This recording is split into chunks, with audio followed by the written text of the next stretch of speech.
السلام علیکم ورحمۃ اللہ وبرکاتہ۔ سورۃ الانعام آیت نمبر 56۔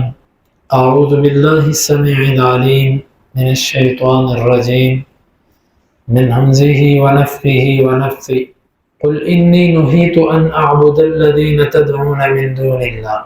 آپ کہہ دو مجھے روک دیا گیا ہے کہ میں عبادت ان کی کروں جن کو تم اللہ کے سوا پکارتے ہو۔ قل لا اتبع اہواءکم، آپ کہہ دو میں تمہاری خواہشات کی پیروی نہیں کر سکتا، اس کی اتباع نہیں کر سکتا۔ قد ضللت اذا وما انا من المہتدین، تب تو میں گمراہ ہو جاؤں گا اور میں ہدایت یافتوں میں سے نہیں ہوں گا۔ اس آیت مبارکہ میں دو باتیں ہیں۔ پہلی بات، جن کی تم اللہ کے علاوہ عبادت کرتے ہو مجھے ان کی عبادت سے روک دیا گیا۔ اس کا مطلب یہ ہے کہ مشرکین اللہ کی عبادت بھی کرتے تھے۔ یہ مطلب نہیں ہے کہ وہ اللہ کی عبادت نہیں کرتے تھے، وہ اللہ کی بھی کرتے تھے اور غیر کی بھی کرتے تھے۔ دوسری بات یہاں سے یہ سمجھ آتی ہے کہ ہمیں عبادت سے روک دیا گیا۔ نبی کو جب روک دیا گیا تو اس میں امتی بالاولیٰ شامل ہے۔ طریقہ بھی یہ ہوتا ہے کہ کسی بھی قوم کے سردار سے خطاب کر کے اس کو ہی احکامات جاری کیے جاتے ہیں، باقی پوری قوم اس کے تابع ہوتی ہے۔ الناس علی دین ملوکہم، لوگ اپنے بادشاہوں اپنے بڑوں کے دین پر ہوتے ہیں، الا یہ کہ تخصیص کی کوئی دلیل ملے۔ دوسری بات یہاں سے یہ سمجھ آتی ہے کہ ہمیں غیروں کی عبادت سے روک دیا گیا۔ اب عبادت کس کو کہتے ہیں؟ عبادت دل کی بھی ہوتی ہے، عبادت بدن کی بھی ہوتی ہے، عبادت مال کی بھی ہوتی ہے، عبادت زبان کی بھی ہوتی ہے۔ کسی سے ایسی محبت کرنا جو میرے رب کی محبت کا حق ہے، یہ شرک فی العبادت ہے۔ محبت کے اندر کسی کے لیے ایسی عظمت دل کے اندر بٹھانا کہ جو یہ مجھے کہے گا وہ میں کروں گا، جس سے یہ مجھے روکے گا اس سے میں رک جاؤں گا، یہ شرک فی الطاعت کے زمرے کے اندر آتا ہے۔ یہ صرف اللہ اور اس کے رسول کا حق ہے، اس کے سوا کسی اور کا حق نہیں ہے۔ اب تو مسئلہ صرف مقلدین کا نہیں رہا۔ پہلے تو ایک مشکل ہوتی تھی کہ ہم مقلدین کے بارے میں کہا کرتے تھے کہ وہ اپنے امام کو یہ درجہ دیتے ہیں۔ ابھی تو جو اپنے آپ کو کہتے ہیں کہ ہم تقلید نہیں کرتے، وہ بھی شدید قسم کی تقلید میں مبتلا ہے۔ وہ اگر کسی شخصیت سے متاثر ہو جاتے ہیں تو اس کا وہ سر توڑ دفاع کرتے ہیں، اس کے لیے نہ حق دیکھا جاتا ہے نہ ناحق دیکھا جاتا ہے۔ اور اگر کوئی بندہ کسی جماعت کا رکن ہے، یقین جانیے کہ اللہ تعالیٰ اس فتنے سے بچا لے۔ میں اب یقیناً کھلے لفظوں میں کہتا ہوں کہ یہ تنظیمیں، یہ جماعتیں ایک بہت بڑا فتنہ ہے۔ ان کی وجہ سے الولاء والبراء کا عقیدہ تنظیموں کے اندر گھر کے رہ گیا۔ اب ایک جماعت والا اپنی جماعت کے فرد سے محبت کرتا ہے، دوسری سے نہیں کرتا۔ ایک جماعت کا امیر جو ہے، اس کے جو ماننے والے ہیں وہ ان کو مانے گا، دوسروں کو وہ نہیں مانے گا۔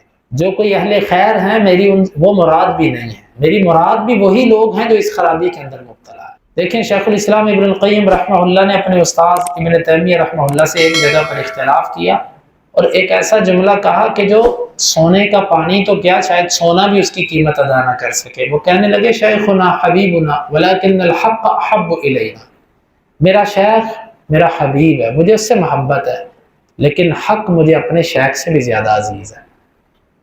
یہ ہوتی ہے تربیت، اور یہ تربیت بھی ابن تیمیہ رحمہ اللہ کی ہوئی ہے۔ امام ابو حنیفہ رحمہ اللہ اپنے معروف شاگرد جن کو قاضی ابو یوسف کہا جاتا ہے، ان کو کہا کرتے تھے وَيْحَكَ يَا يَعْقُوبُ لَا تَكْتُبْ عَنِّي إِنِّي أَرَى الرَّأْيَ الْيَوْمَ وَأَتْرُكُهُ غَدًا وَأَرَى الرَّأْيَ غَدًا وَأَتْرُكُهُ بَعْدَ غَدٍ۔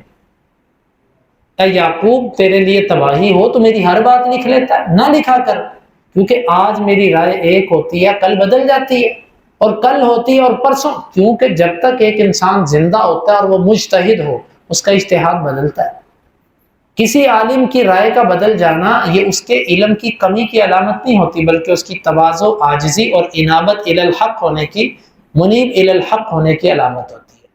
تو بہرحال میں اپنے اسی پر رہتے ہیں، عبادت کسی کو بغیر مشروط کے اس کی اطاعت اپنے پر، بغیر شرط کے کسی کی اطاعت اپنے پر لازم کر لینا، یہ بھی شرک ہے۔ چاہے وہ امام ہے، چاہے وہ فقیہ ہے، چاہے وہ جماعت کا امیر ہے، چاہے وہ استاذ ہے، چاہے وہ بہت ہی کچھ بھی ہے، یہ بغیر شرط کے اطاعت اللہ اور اس کے رسول کا، اس کے علاوہ یہ حق ابو بکر، عمر، عثمان و علی کا بھی نہیں ہے، حالانکہ ان کے بارے میں اللہ کے نبی صلی اللہ علیہ وسلم نے فرمایا کہ علیکم بسنتی وسنت الخلفاء الراشدین المہدیین۔ تو یہ جو اطاعت ہے یہ بھی مقید ہے کہ جب تک حدیث رسول مرفوع سے نہ ٹکرائے پھر ان کی اطاعت ہے۔ اگر ایک مسئلے میں مرفوع حدیث ہے اور دوسری طرف ابو بکر رضی اللہ عنہ کا قول ہے، ابو بکر رضی اللہ عنہ کا قول نہیں لیا جائے گا۔ یہی صحابہ کرام نے اس حدیث کا مطلب سمجھا۔ شرک کس کو کہتے ہیں؟ شرک صرف اور صرف خالی نماز پڑھنے کو نہیں کہتے، یہ دل کے معاملات بھی اس میں داخل ہیں، بدن کے معاملات بھی اس میں داخل ہیں۔ بس انسان جیسے جیسے اللہ کی محبت اور عظمت اس کے دل میں بڑھتی جاتی ہے نا، وہ شرک سے دور ہوتا جاتا ہے، اور جیسے ہی اللہ کی عظمت اور اس کی محبت کم ہوتی ہے اس کے دل کے اندر، وہ توحید کا دعویٰ بھی کرتا ہو تو وہ لا شعوری طور پر شرک کی طرف بعض دفعہ چلا جاتا ہے۔ دوسری بات یہ کہی کہ قل لا اتبع اہواءکم، میں تمہاری خواہشات کی پیروی نہیں کروں گا۔ یہاں پر بھی ایک نقطہ ہے، اہل کتاب کس کی پیروی کرتے تھے؟ تورات کی یا تورات میں کچھ ملاوٹ تھی؟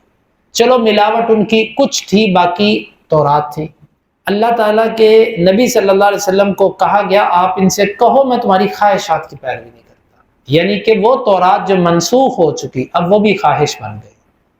اللہ کا وہ حکم جو اللہ نے ختم کر دیا تھا اللہ کا، لیکن اب اس کی پیروی بھی خواہش ہے۔ تو جب اللہ کی اتاری ہوئی بات جو منسوخ ہو چکی اس کو ماننا بھی نسخ کے بعد خواہش پرستی ہے، تو فقہا کہ وہ اقوال جس پر دلیل ہی کوئی نہیں ہے، علماء امت کی وہ باتیں کہ جس کے پیچھے سند ہی کوئی نہیں ہے، کیا وہ خواہش پرستی نہیں ہے؟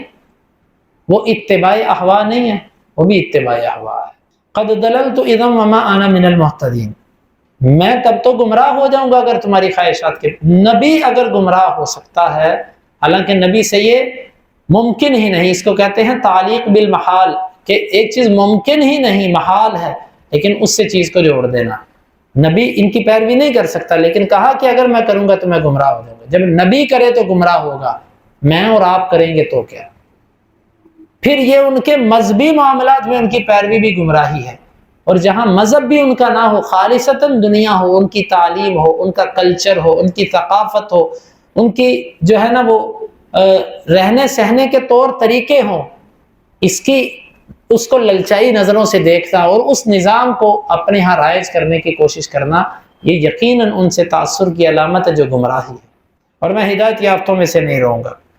قل انی علی بینۃ من ربی وکذبتم بی، میں اپنے رب کی طرف سے بصیرت پر ہوں، واضح دلیل پر ہوں، اور تم اس دلیل کو جھٹلا چکے ہو۔ اہل حق کو ایسا ہی ہونا چاہیے، جب آپ کتاب و سنت پہ ہو، آپس میں نہیں۔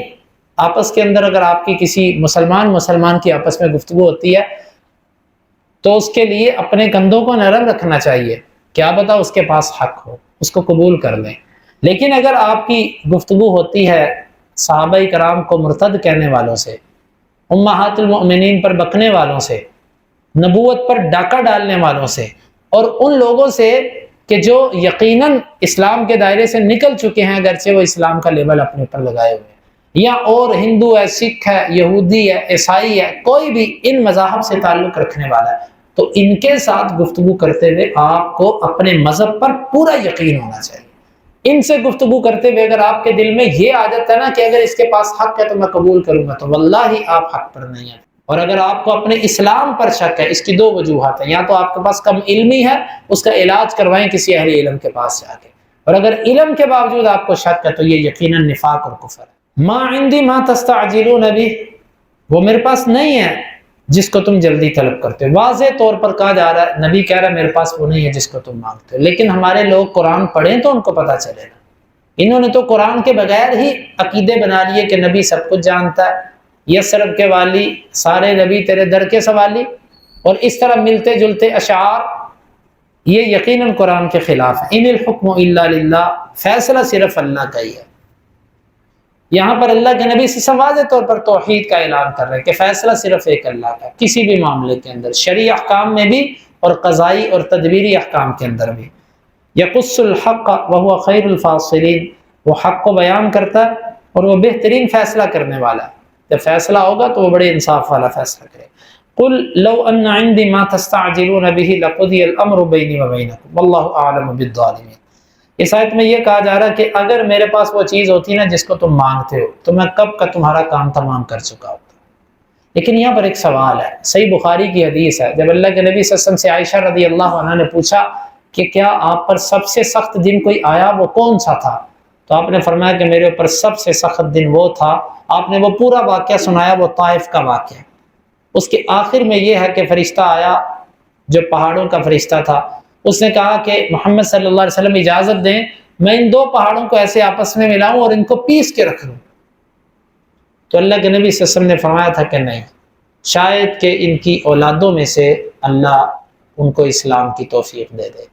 وہاں پر آپ کو آفر کی جا رہی ہے کہ ہم ان کو عذاب کے ذریعے پیس کے رکھ دیتے ہیں، آپ قبول نہیں کر رہے. اور یہاں پر آپ فرما رہے ہیں کہ اگر میرے پاس وہ چیز ہوتی جس کو تم مانگتے ہو تو میرا اور تمہارا فیصلہ ہو چکا ہوتا. بظاہر یہ ایک تعارض سا نظر آ رہا ہے آیت میں اور حدیث کے اندر، لیکن واللہ عالم بالصواب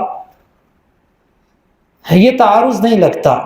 اس لیے اہل طائف نے آپ سے عذاب مانگا نہیں تھا. ہاں انہوں نے آپ کو تنگ ضرور کیا تھا، آپ کو لہو لہان ضرور کیا تھا، انہوں نے عذاب مانگا نہیں تھا. تو یہاں پر وہاں پر آپ کو آفر کی گئی کہ انہوں نے آپ کو اذیت دی ہے، ہم ان کو تباہ کر دیتے ہیں. وہاں پر آپ نے اذیت کے مقابلے میں بدلہ لینا پسند نہیں کیا، کیونکہ آپ کو اللہ کے دین کے راستے میں جتنی بھی تکالیف آپ کے بدن پہ آئیں آپ نے کسی پر بدلہ نہیں لیا، الا یہ کہ جہاں پر اللہ کی حدوں میں سے کسی ایک حد کو پامال کیا جاتا تو آپ بدلہ لیا کرتے تھے. طائف کے میدان میں آپ کی ذات کو اذیت پہنچی، آپ نے اپنی ذات کے لیے بدلہ لینے کو پسند نہیں کیا، اس کو ترک کر دیا. یہاں پر ایک تو بات یہ ہے کہ ان لوگوں نے عذاب مانگا تھا، طائف والوں نے مانگا نہیں تھا، ایک تو وجہ یہ ہے. اور دوسری وجہ یہ ہے کہ یہ آپ کی اللہ کی آیتوں پر افترا باندھتے تھے کہ یہ تو جھوٹ کہتا ہے، اپنی طرف سے گھڑ کے لاتا ہے، اگر تو سچا تو عذاب لے کر آ. گویا کہ انہوں نے آپ کی تصدیق کو معلق کیا تھا عذاب کے آنے کے ساتھ. تو آپ پھر کہتے تھے کہ یہ جو تم میری ان آیتوں کو بھی کہتے ہو نا کہ یہ اللہ کی نہیں ہے، اگر ہیں تو عذاب لے کر آ. تو اگر یہ چیز میرے اختیار میں ہوتی تو یہ میں پھر کر کے دکھا دیتا. فرق سمجھ آیا؟ دو وجوہات ہے. ایک وجہ یہ ہے کہ وہاں پر ذات کا مسئلہ تھا، آپ نے انتقام نہیں لیا. یہاں پر ذات کا نہیں، یہاں پر اللہ کی آیات کی تصدیق اور اس کی نسبت اللہ کی بات ہے، یہ وجہ. اور دوسری وجہ یہ ہے کہ یہ عذاب مانگ رہے تھے کہ عذاب لے کر آ، اور انہوں نے مانگا نہیں تھا اگرچہ انہوں نے آپ کو اذیت دی. واللہ اعلم بالظالمین، اللہ تعالیٰ ظالموں کو خوب جاننے والا. یہاں سے بھی واضح ہوتا ہے کہ اللہ کے نبی صلی اللہ علیہ وسلم مختار کل نہیں ہے، آپ کے پاس اختیارات نہیں ہیں. اس لیے عقیدہ بنائیے قرآن سے. واللہ جو قرآن چھوڑ کے جو بندہ عقیدہ بناتا ہے وہ بندہ یقیناً اندھیروں کے اندر ٹامک ٹوئیاں مارتا اور وہ گمراہ ہے. اللہ تعالیٰ سے دعا ہے اللہ تعالیٰ حق سمجھنے کی اور اس پر عمل کی توفیق عطا فرمائے.